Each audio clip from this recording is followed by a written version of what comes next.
안녕하세요. 절대값집의 명품 PD 한PD입니다.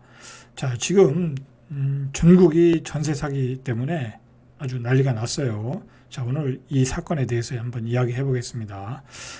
이게 문제가 좀 확산되는 게 뭐냐면, 일단 인천에서 사건이 벌어졌고, 인천에서 이제 최고 많이 벌어진 거고, 자, 오늘 또 동탄에 신고가 됐어요. 동탄에 임차인들이 사기를 당한 것 같다라는 신고가 경찰에 신고가 됐고, 부산, 광주, 자, 부산도 이미 사건이 벌어지고 뭐 재판 중이라고 그래요.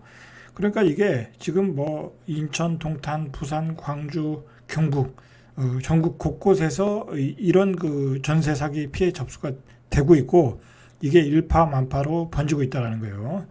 자, 이게 문제는 뭐냐면, 주로 이제 어떤 상품에서 이루어졌냐면 빌라와 오피스텔이잖아요. 자, 빌라와 오피스텔은 쉽게 얘기해서 무피, 풀피 투자가 가능한 투자였어요. 그래가지고 2020년, 2021년도에 집값이 많이 급등할 때 많은 그 갭 투자하는 사람들이 갭 투기꾼들이죠. 그 사람들이 엄청나게 무피, 풀피 투자를 했어요. 자, 문제는 일반 개인들이 뭐 무피, 풀피 투자하면 뭐 이렇게까지 사건이 커지지 않을 수 있는데, 문제는 이거를 조직적으로 했다라는 거야. 어떤 그 뭐랄까요, 뭐 법인을 만들고 임대사업자 법인을 만들고, 인천에서 일어났듯이 뭐 건축업자가 뭐 집을 져서 무피 풀피 투자하고, 집이 안 팔리니까 그냥 매매가 이상으로 전세 가격을 놔가지고 이런 사건이 벌어진 거죠. 자, 이 사건이 이제 일어났던 것은 뭐냐면은 쉽게 말해서 어떤 이런 거예요. 오피스텔의 매매가가 예를 들어 1억 2천인데 전세가는 1억 3천이야. 그죠? 자, 그렇게 하면 한 채 임대 놓을 때마다 나한테 1,000만 원이 생기는 거야. 그죠? 자, 그러면은 내가 오피스텔을 100채를 사면 어떻게 되겠어요? 15억이 생기는 거잖아요. 그죠? 앉아서 15억을 버는 거야. 어떻게 보면 이 사람이 법적으로는 뭐 사기친 건 아니잖아요. 법적으로는.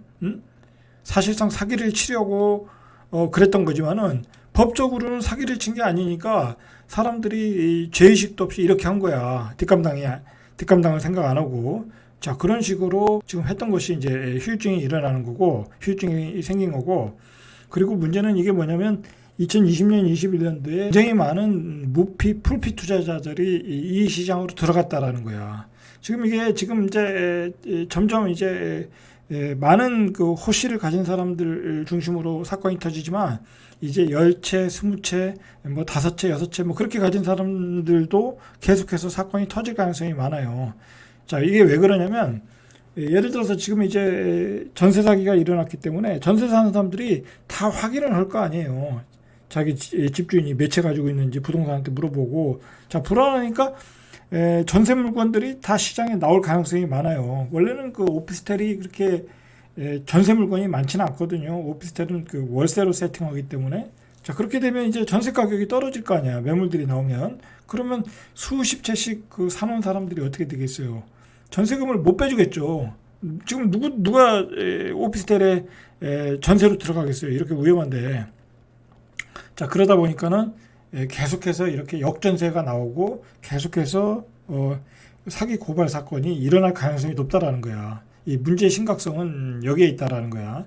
그러니까 정부는 이제 뭐 이렇게 안일하게 대응하다가 결국은 이제 전세 사기 피해 당하신 분이 극단적인 선택을 하니까 지금서 이렇게 대책을 세우고 그러는데, 이게 문제는 계속해서 일어난다니까 이제. 자, 이게 또 문제는 뭐냐면 빌라 오피스텔 사건만으로 끝나는 게 아니라 이게 아파트 쪽으로 또 번져갈 가능성이 있다라는 거예요. 이렇게 되면 아파트 사시는 분들이 이제 자기 집의 시세와 전세 가격 이걸 비교해 볼 거 아니에요. 그죠? 근데 이게 문제는 뭐냐면 지방 같은 경우에는 굉장히 이 갭이 매매가와 전세 갭이 역전된 경우도 많아요. 이 소형 아파트 같은 경우에 그렇게 해서 또 세팅하신 분들이 많거든요. 자, 그렇게 되면 지방의 그 소형 아파트 또는 매매가보다 전세가가 비싼 아파트에서 매물들이 쏟아져 나올 가능성이 많아. 자, 이런 문제가 계속 확산돼서 나올 가능성이 있다라는 거야. 자, 지금 정부가 깜짝 놀란 것은 인천은 예전에 터진 사건이지만 이 갑자기 또 동탄에서 또 터진 거야, 사건이. 또 삼성전자 다니시는 분들이 많이 사는 오피스텔이었나 본데, 이 삼성전자에서는 깜짝 놀래가 그 자기네 직원들의 어떤 이런 피해 상황을 또 조사하라고 또 기사가 나왔잖아요. 그죠? 그 정도로 굉장히 민감한 거죠. 이게 문제는 자꾸 경기도에서 이런 일이 확산된다고 하면 지금 여당 입장에서는 굉장히 어려운 상황으로 갈 수도 있다는 거지. 그죠? 자, 그런 문제가 있다라는 거예요. 자, 이거는 이제 부산에서 일어난 사건인데 서울의 전세 사기 사건하고 똑같아요. A라는 사람이 B씨로 명의 이전을 해줬고, 이 B씨는 110채의 세입자와 연락을 끊고 잠적을 해버린 거죠. A씨가 B씨한테 소유권을 넘겨주고, 이 B씨는 잠적하고, 그러니까 110여 채의 세입자와 연락을 끊고 잠적을 한 거죠. 그러면서 지난달까지 파악된 피해액이, 그래서 부산진 경찰서가 임대인 A씨와 공인중개사 등 6명에 대해서 사기 혐의로 수사를 벌이고 있다는 사건이에요. 그래서 이 사람들은 오피스텔 세입자들에게 실소유자가 바뀐 것을 숨긴 채 전세보증금을 돌려주지 않았다라는 거죠. 이런 사기들이 많이 일어나고 있어요. 이게 왜 이런 사기가 일어나냐면 집값이 급등하고 쉽게 사기치기가 좋잖아요. 그죠? 쉽게 사기치기가 좋으니까 자, 이런 그 갭 투자, 무피 투자를 이용해서 이런 일들이 전국 방방곡곡에서 집단적으로 이루어졌다라는 거예요, 지금. 자, 동탄 같은 경우에는 지금 대형 전세 사기로 쑥대밭이 됐다는데, 오피스텔 250채 소유자가 파산을 했다고 그래요. 자, 인천 미추홀구에서는 한 1523호가 경매에 넘어갔고, 이미 87호가 매각됐어요. 자, 이게 서울 강서구, 미추홀구, 경기도 화성시, 동탄 신도시에서 이런 대규모 사고가 계속 일어나고 있다라는 거예요. 자, 인천시 같은 경우에는 이게 굉장히 문제가 큰 게 청년 빌라왕, 이제 이 신문에서 붙인 이름이죠. 왜 이런 이름을 붙였는지 모르겠어요.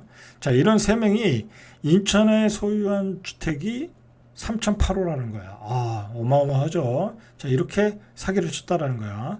자, 지역별로는 미추홀구가 2523호, 계양구가 177호, 남동구가 153호, 부평구가 112호, 서구가 32호. 자, 인천에서 이런 사건이 일어난 것은 뭐냐면, 인천이 이 매매 가격이 싸잖아요. 거기에 비해서 또 전세 가격은 높고, 자, 그러니까 이 사기꾼들이 이렇게 대규모로 사기를 친 거예요. 지금 전국에서 전세 사기 피해 상담이 속출하고 피해 지원센터에 지금까지 접수된 게 3,817건, 인천에서 2,265건, 가장 많은 피해 상담이 들어왔고, 경기도가 954건, 서울이 74건, 부산이 524건. 자, 이렇게 피해 상황이 접수되고 있다라는 거예요.